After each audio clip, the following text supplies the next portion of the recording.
Current के तीसरे class में आप सभी का स्वागत है। तो आज जो कुछ टॉपिक की चर्चा करने जा रहे हैं,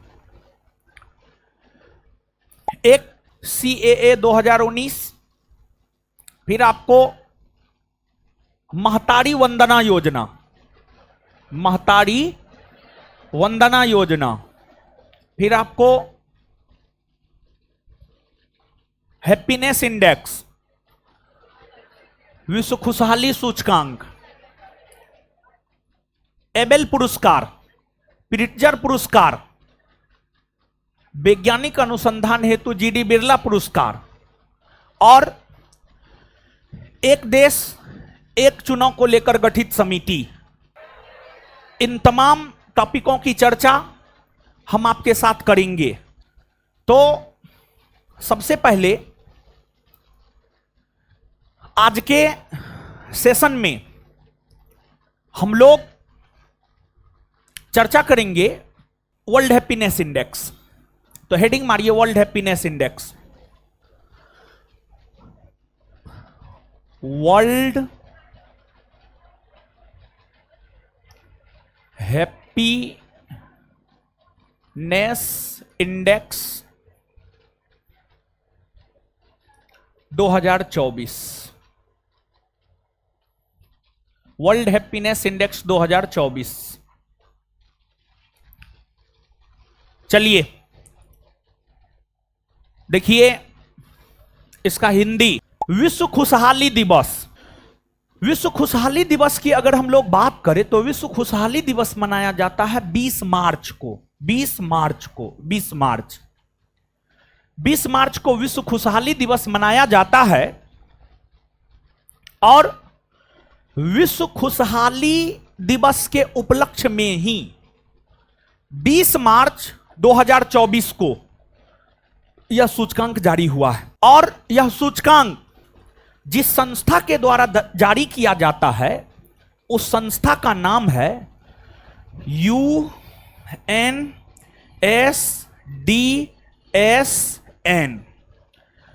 UNSDSN नामक संस्था के द्वारा यह सूचकांक जारी किया जाता है। UNSDSN का फुल फॉर्म होता है United nation sustainable development solution network. United nation sustainable development solution network, इसका हिंदी होता है संयुक्त राष्ट्र सतत विकास समाधान नेटवर्क नामक संस्था के द्वारा यह सूचकांक जारी किया जाता है। इस सूचकांक में 6 चीजों को आधार बनाया जाता है। 6 मानक होते हैं और उसी 6 मानक को आधार बनाते हुए यह सूचकांक जारी किया जाता है। पहला, राज्य में प्रति व्यक्ति आय लोगों का कितना है। राज्य में प्रति व्यक्ति आय लोगों का कितना है। राज्य मतलब देश समझ लीजिए। यहां पर देश में किसी भी देश का प्रति व्यक्ति आय कितना है। किसी भी देश के लोगों का जीवन प्रत्याशा कितना है, मतलब किसी भी देश में लोग औसतन कितना जीवन जीते हैं। इसके बाद तीसरा, अगर देखा जाए तो भ्रष्टाचार, किसी भी देश में भ्रष्टाचार की क्या स्थिति है। फिर अगला, अगर देखा जाए तो उस देश में लोगों को जीवन जीने की स्वतंत्रता कितनी है। उस देश में लोगों को जीवन जीने की स्वतंत्रता कितनी है। फिर देश में सामाजिक समर्थन देश के लोगों को कितना मिल पाता है। और फिर उदारता। इन तमाम मानकों को आधार बनाते हुए वैश्विक खुशहाली report world happiness index UNSDSN नामक संस्था के द्वारा जारी किया जाता है। 2024 में यह रिपोर्ट 20 मार्च 2024 को जारी हुआ है। और इस रिपोर्ट की अगर हम लोग बात करें, विश्व के 143 विश्व के 143 देशों को लेकर यह सूचकांक जारी हुआ है। और विश्व के 143 देशों को लेकर जो यह सूचकांक जारी हुआ है, उसमें जो अपना देश भारत है, अपना देश भारत की अगर हम लोग बात करें तो भारत को इस सूचकांक में रैंक मिला है 126। 143 देशों में भारत का रैंकिंग है 126। मतलब इस सूचकांक में भारत बहुत ही अधिक पिछड़ा हुआ है। अगर आप लास्ट ईयर की बात करेंगे तो लास्ट ईयर 146 देशों में भारत का रैंकिंग था 136। खैर उससे हम लोगों को कोई लेना देना है नहीं, अब आ गया है 2024 का, तो हमको इससे लेना देना है 126। और आपको जानकर आश्चर्य होगा कि भारत के लोगों से ज्यादा खुश पाकिस्तान के लोग हैं। पाकिस्तान को इस सूचकांक में 108वां रैंक मिला है, 108। ऐसे भी पाकिस्तान का लोग खुश काहे न रहेगा, उसके पास कुछ है ही ना है, तो खुशी से अपना पेट भर लेता है, समझ गए। तो भारत का रैंक है 126, पाकिस्तान 108, चीन 60 और बांग्लादेश 129। खैर इन चीजों को याद नहीं रखना है, सिर्फ भारत का याद रखना है। वही इस सूचकांक में लगातार पिछले 7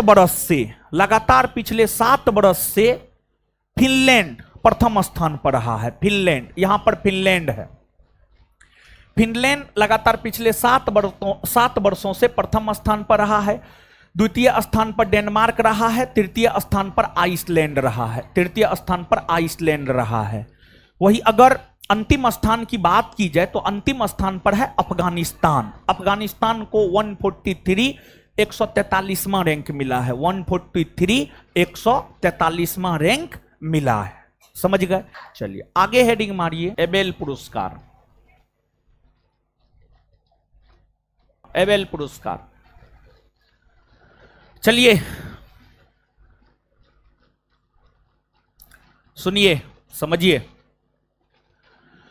देखिए जो एबेल पुरस्कार है, एबेल पुरस्कार की अगर आप बात करेंगे तो यह पुरस्कार गणित के क्षेत्र में दिया जाता है। गणित के क्षेत्र में दिया जाता है और इसे गणित का नोबेल कहा जाता है। एबेल पुरस्कार को गणित का नोबेल कहा जाता है और यह पुरस्कार पहली बार 2003 में दिया गया था। 2003 में दिया गया था और तब से लेकर आज तक दिया जाता रहा है। और यह पुरस्कार नॉर्वे की सरकार के द्वारा दिया जाता है। नॉर्वे, यहां पर आपको यूरोप महादेश का एक देश है, आपको नॉर्वे की सरकार के द्वारा ही जो है आपको एबेल पुरस्कार दिया जाता है। और नॉर्वे की राजधानी ऑस्लो और यहाँ की मुद्रा है क्रोन। यहाँ की मुद्रा क्रोन है, क्रोन यहाँ की मुद्रा है। और नॉर्वे की सरकार के द्वारा यह पुरस्कार दिया जाता है और इस पुरस्कार के अंतर्गत जो है 75 लाख क्रोन दिया जाता है। 75 लाख क्रोन, 75 लाख क्रोन दिया जाता है। इसकी घोषणा मार्च 2024 ईस्वी में ही हो गई थी, लेकिन 20-21 मई को जो है यह पुरस्कार दिया जाएगा, प्रदान कर दिया जाएगा। 20-21 मई को जो है यह पुरस्कार प्रदान किया जाएगा। और नॉर्वे के सम्राट हैं, उनका नाम है किंग हेराल्ड। नॉर्वे के सम्राट हैं, नॉर्वे के राजा हैं, उनका नाम किंग हेराल्ड है। किंग हेराल्ड ही यह पुरस्कार 21 मई 2024 को देंगे। और यह पुरस्कार गणित के क्षेत्र में दिया जाता है। तो 2024 का यह पुरस्कार अगर देखा जाए तो फ्रांस के एक गणितज्ञ हैं, उनका नाम है मिशेल तालाग्रांड। मिशेल तालाग्रांड, उन्हीं को यह पुरस्कार दिया जाना है 21 मई 2024 को। 21 मई 2024 को जो है यह पुरस्कार दिया जाना है। इसकी घोषणा मार्च 2024 ईस्वी में ही हो गई थी। आगे हेडिंग मारिए, प्रिट्जर पुरस्कार।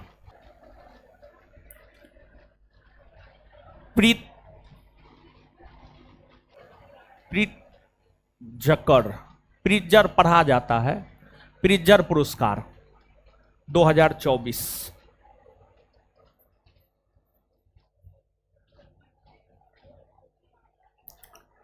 देखिए, सुनिए सुनिए, प्रिट्जर पुरस्कार घोषणा हुआ था इस पुरस्कार की भी मार्च में, हाल फिलहाल में कुछ दिन पहले दिया गया है। ठीक है, प्रिट्जर पुरस्कार की अगर बात की जाए तो यह पुरस्कार आर्किटेक्ट के क्षेत्र में दिया जाता है, वास्तुकला के क्षेत्र में दिया जाता है। मतलब एक प्रकार से कहिए ना तो इंजीनियर सबको यह पुरस्कार विशेष तौर पर जो है आपको मिलता है।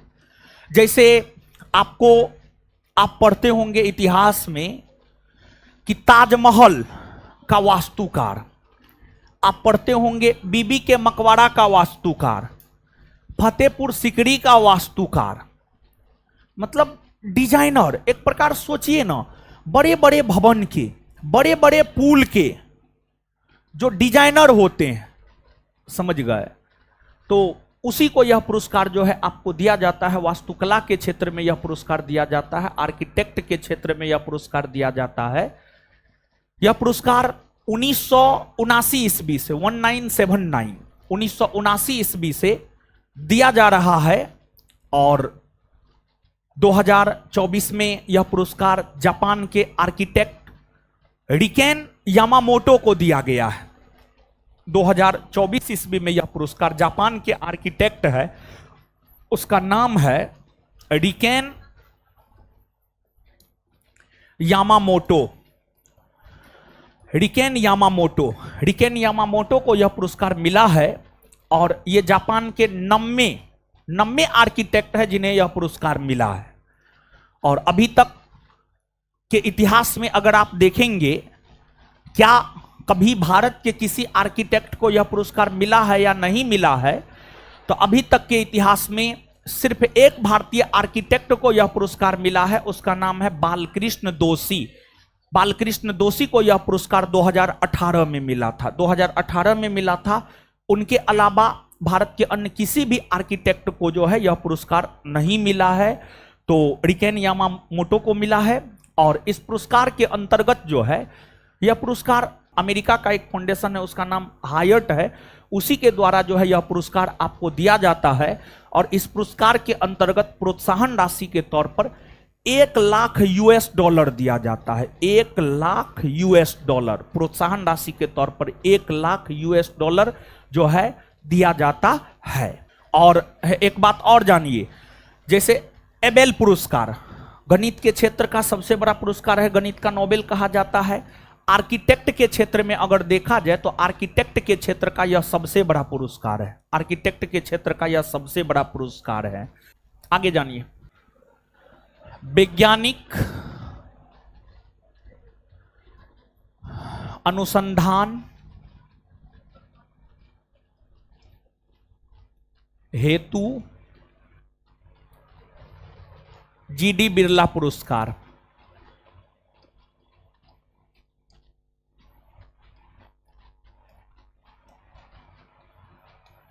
पुरस्कार 2023।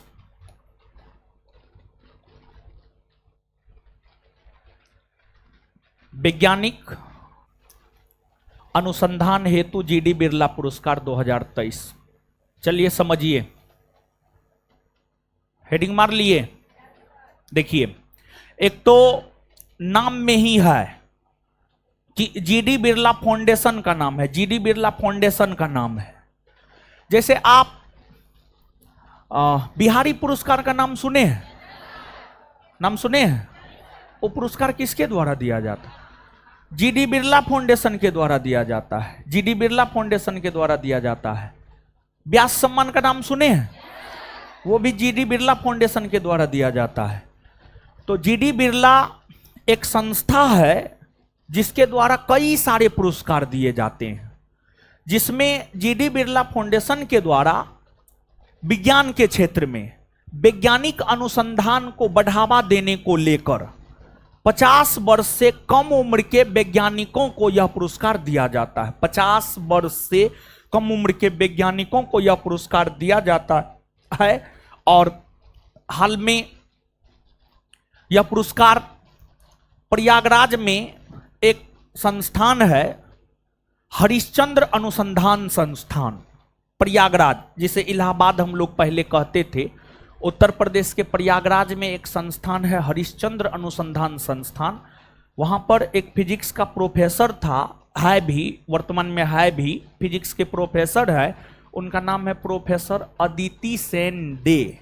अदिति सेन डे, उन्हीं को 2023 का वैज्ञानिक अनुसंधान हेतु जीडी बिरला फाउंडेशन के द्वारा यह पुरस्कार प्रदान किया गया है। और इस पुरस्कार के अंतर्गत जो है आपको प्रोत्साहन राशि के तौर पर 5 लाख रुपया दिया जाता है। प्रोत्साहन राशि के तौर पर 5 लाख रुपया जो है आपको दिया जाता है। हेडिंग मारिए, महतारी वंदना योजना।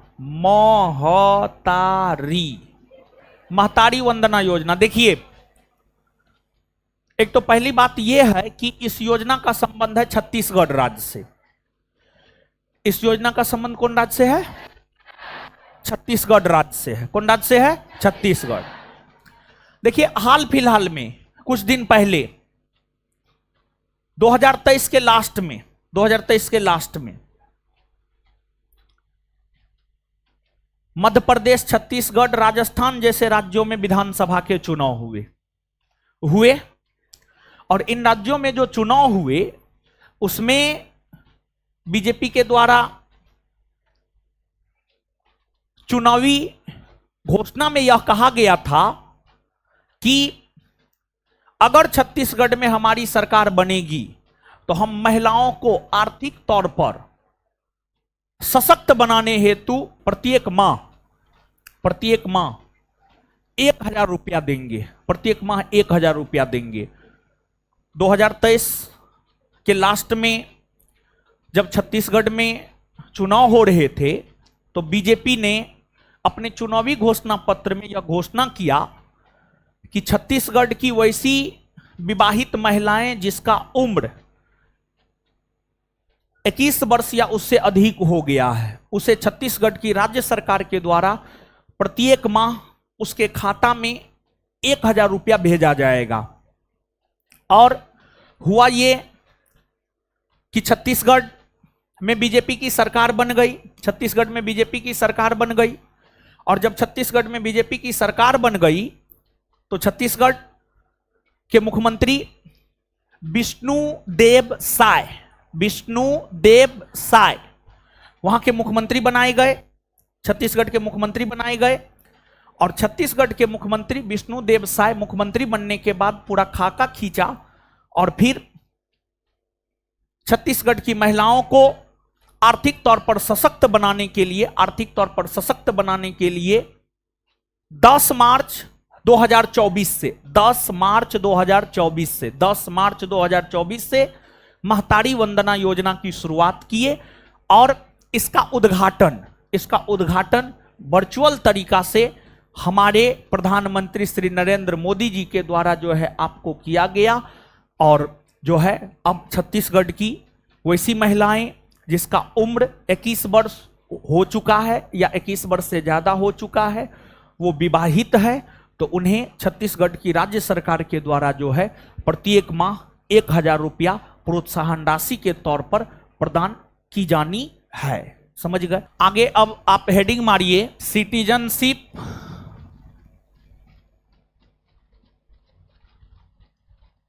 Amendment act 2019।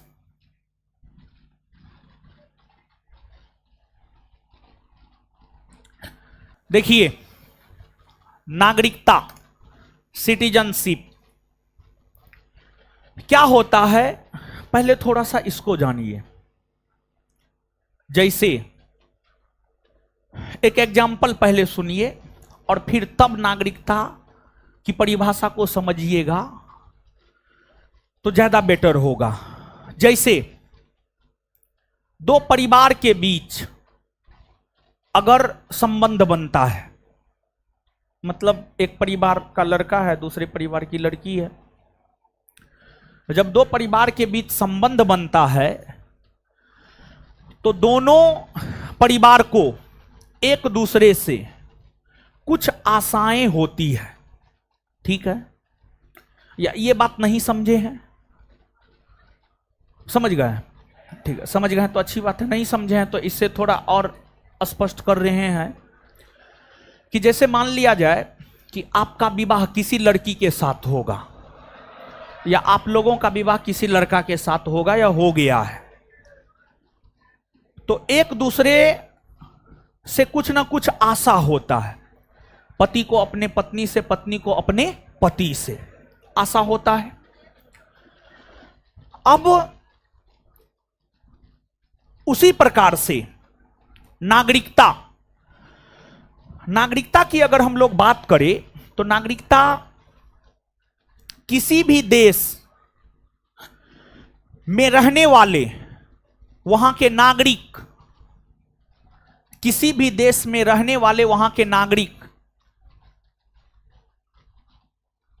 और उस देश के बीच का जो कानूनी संबंध होता है, इसी को हम लोग नागरिकता कहते हैं। मतलब भारत देश है, भारत में हम लोग रहते हैं, हम लोग भारत के नागरिक हैं, भारत देश और भारत के नागरिकों के बीच का जो कानूनी संबंध है, उसी कानूनी संबंध को नागरिकता कहा जाता है। और इस कानूनी संबंध के कारण ही भारत के नागरिक भारत से कुछ आशा रखता है और भारत अपने नागरिकों से कुछ आशा रखता है। भारत के नागरिक भारत से क्या आशा रखता है? तो भारत के नागरिक भारत से यह आशा रखता है कि भारत में संवैधानिक पद भारत के नागरिकों को मिले, भारत में सरकारी नौकरी भारत के नागरिकों को मिले, भारत में चुनाव लड़ने का अधिकार सिर्फ भारतीयों को हो, भारत में मतदान करने का अधिकार सिर्फ भारतीयों को हो। भारत के नागरिक भारत से यह आशा रखता है। वही दूसरी तरफ भारत की अगर हम लोग बात करें तो भारत अपने नागरिक से यह आशा रखता है कि अगर भारत देश पर कोई संकट की स्थिति उत्पन्न हो तो हमारे देश के नागरिक उस संकट के घड़ी में भारत के साथ खड़ा हो। जैसे मान लिया जाए चीन आक्रमण कर दिया तो भारत के सभी लोग भारत के साथ खड़ा होकर के भारत का साथ देने का काम करेगा। भारत यही आशा रखता है। अगर नागरिकता की बात करेंगे तो यही तो नागरिकता है। नागरिकता को लेकर कानून बनाता है भारत की संसद, क्योंकि संविधान ने संसद को ही नागरिकता को लेकर कानून बनाने का अधिकार दिया है। भारतीय संविधान के अनुच्छेद 11 को पढ़िए। भारतीय संविधान का अनुच्छेद 11 स्पष्ट तौर पर यह बात कहता है कि नागरिकता को लेकर कानून भारत की संसद बनाएगा। और अनुच्छेद 11 जो यह बात कहता है कि नागरिकता को लेकर कानून भारत की संसद बनाएगा, इसी अधिकार का प्रयोग करते हुए भारत की संसद ने नागरिकता को लेकर मूल कानून 1955 में बनाया, जिसे 1955 का नागरिकता अधिनियम कहते हैं।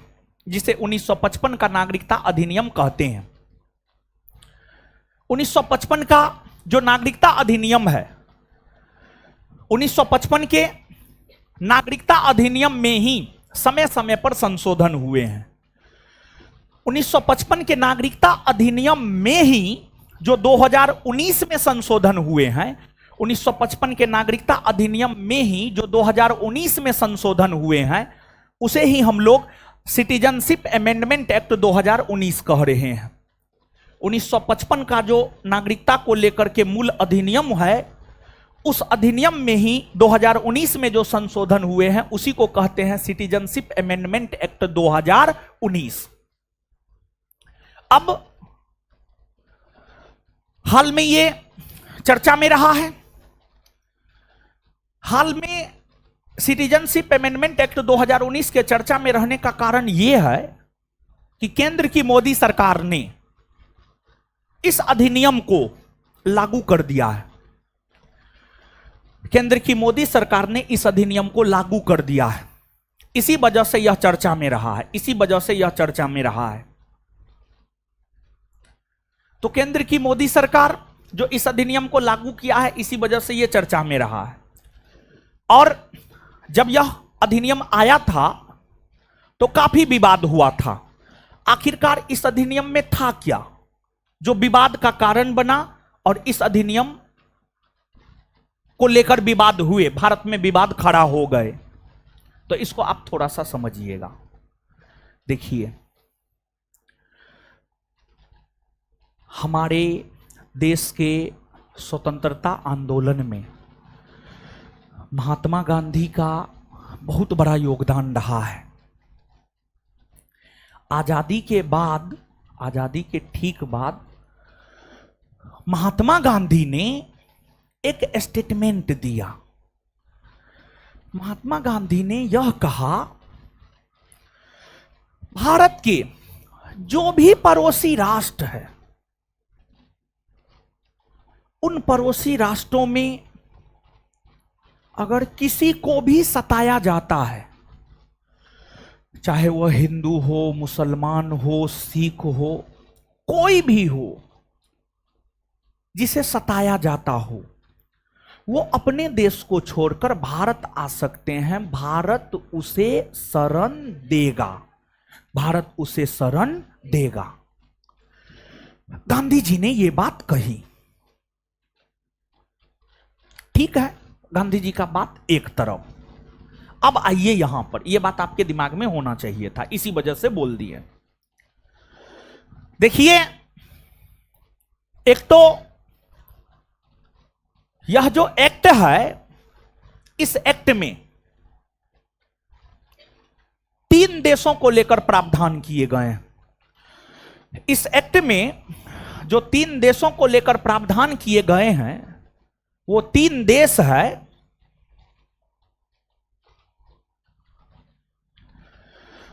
पाकिस्तान, अफगानिस्तान और बांग्लादेश। पाकिस्तान, अफगानिस्तान और बांग्लादेश। क्या प्रावधान है? देखिए, जैसे भारत की अगर हम लोग बात करें तो भारत एक हिंदू बहुल आबादी वाला देश है ना? है। भारत में 80% आबादी हिंदू है। 80%, लगभग 80%। भारत में लगभग 80% आबादी हिंदू है। 100 में से 80 गो हिंदू है, 100 में से 80 गो हिंदू है। 14 से 15% लगभग मुसलमान है। और 5 से 6% में जो है बौद्ध, सिख, जैन, पारसी सब आ जाता है। भारत हिंदू बहुल आबादी वाला देश है। भारत में हिंदुओं की संख्या सबसे ज्यादा है। जैसे भारत हिंदू बहुल आबादी वाला देश है, वैसे ही पाकिस्तान, अफगानिस्तान, बांग्लादेश, पाकिस्तान, अफगानिस्तान, बांग्लादेश, ये मुस्लिम बहुल आबादी वाला देश है। पाकिस्तान, अफगानिस्तान, बांग्लादेश, ये मुस्लिम बहुल आबादी वाला देश है। इन देशों में मुसलमानों की संख्या ज्यादा है, लेकिन ऐसा नहीं है कि इन देशों में हिंदू, बौद्ध, जैन, सिख नहीं है। पाकिस्तान, बांग्लादेश, अफगानिस्तान में मुस्लिमों की बहुलता है, मुस्लिमों की अधिकता है, इसमें कोई शक नहीं है। लेकिन ऐसा भी नहीं है कि इन देशों में हिंदू नहीं है, सिख नहीं है, बौद्ध नहीं है, जैन नहीं है, पारसी नहीं है। तो इन देशों में भी, पाकिस्तान, अफगानिस्तान, बांग्लादेश में भी हिंदू, बौद्ध, जैन, सिख, पारसी है। अब पाकिस्तान, अफगानिस्तान, बांग्लादेश मुस्लिम बहुल आबादी वाला देश है। इन देशों में हिंदू, सिख, बौद्ध, जैन, पारसी, ये सब अल्पसंख्यक समुदाय में आते हैं। अल्पसंख्यक। जैसे भारत में हिंदू को छोड़कर अन्य सभी अल्पसंख्यक समुदाय में आते हैं, चाहे मुसलमान हो, सिख हो, ईसाई हो, बौद्ध हो, जैन हो, पारसी हो, सब अल्पसंख्यक में आता है। उसी प्रकार से पाकिस्तान, अफगानिस्तान, बांग्लादेश में मुसलमान को छोड़कर बाद बाकी सब हिंदू, बौद्ध, जैन, पारसी, सिख, ईसाई सब अल्पसंख्यक में आता है। तो पाकिस्तान, अफगानिस्तान, बांग्लादेश में अल्पसंख्यक समुदाय में आने वाले 6 समुदाय हिंदू, बौद्ध, जैन, सिख, पारसी, ईसाई। पाकिस्तान, अफगानिस्तान, बांग्लादेश में ये जो 6 अल्पसंख्यक समुदाय हैं, इन 6 अल्पसंख्यक समुदाय को लेकर सिटीजनशिप अमेंडमेंट एक्ट 2019 में यह कहा गया है कि अगर इन तीनों देशों के इन 6 समुदाय में से कोई भी समुदाय के लोग अगर 31 दिसंबर 2014 से पहले 31 दिसंबर 2014 से पहले भारत आया हो और वे कम से कम 5 वर्षों तक भारत में रहा हो। पहले 7 वर्ष था, अब 5 वर्ष कर दिया है। वे कम से कम 5 वर्षों तक अगर भारत में रहा हो तो उन्हें भारत की नागरिकता दी जा सकती है। उन्हें भारत की नागरिकता दी जा सकती है। मतलब समझिएगा, एक बार फिर से इस बात को बोल रहे हैं। सिटीजनशिप अमेंडमेंट एक्ट 2019 का संबंध भारत के 3 पड़ोसी राष्ट्र से है। वो 3 पड़ोसी राष्ट्र है पाकिस्तान, अफगानिस्तान और बांग्लादेश। सिटीजनशिप अमेंडमेंट एक्ट 2019 में यह प्रावधान किया गया कि अगर पाकिस्तान, अफगानिस्तान, बांग्लादेश में रहने वाले अल्पसंख्यक हिंदू, बौद्ध, जैन, सिख, पारसी, ईसाई 31 दिसंबर 2014 से पहले भारत आया हो और वह कम से कम 5 वर्षों तक भारत में रहा हो तो उन्हें भारत की नागरिकता दी जा सकती है। उन्हें भारत की नागरिकता दी जा सकती है। दी जा सकती है नहीं, उन्हें भारत की नागरिकता दी जाएगी। उन्हें भारत की नागरिकता दी जाएगी। यह प्रावधान सिटीजनशिप अमेंडमेंट एक्ट 2019 में था। और इस एक्ट की अगर हम लोग बात करें तो जो यह एक्ट है, इस एक्ट को भारत की संसद में, भारत की पार्लियामेंट में 2 सदन है, लोकसभा और राज्यसभा। इसको सबसे पहले लोकसभा में रखा गया। लोकसभा में इसे गृह मंत्री अमित शाह के द्वारा रखा गया और गृह मंत्री अमित शाह के द्वारा लोकसभा में इसे रखा गया और लोकसभा ने इस विधेयक को 10 दिसंबर 2019 को पारित कर दिया। 10 दिसंबर 2019 को पारित कर दिया। तत्पश्चात यह विधेयक राज्यसभा में गया। राज्यसभा ने इसे 11 दिसंबर 2019 को पारित कर दिया। जब लोकसभा राज्यसभा पारित कर दिया, तत्पश्चात यह गया राष्ट्रपति के पास। और जब यह विधेयक राष्ट्रपति के पास गया तो राष्ट्रपति ने इसे 12 दिसंबर 2019 को हस्ताक्षर कर दिया। राष्ट्रपति ने 12 दिसंबर 2019 को इस पर अपनी मंजूरी दे दी या राष्ट्रपति हस्ताक्षर कर दिया।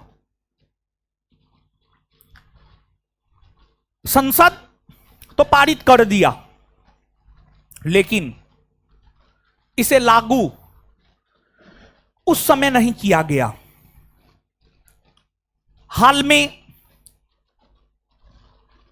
आपको इलेक्शन कमीशन ऑफ इंडिया ने जब भारत के 18वीं लोकसभा के चुनाव की घोषणा किया, उससे ठीक कुछ दिन पहले केंद्रीय गृह मंत्रालय ने 11 मार्च 2024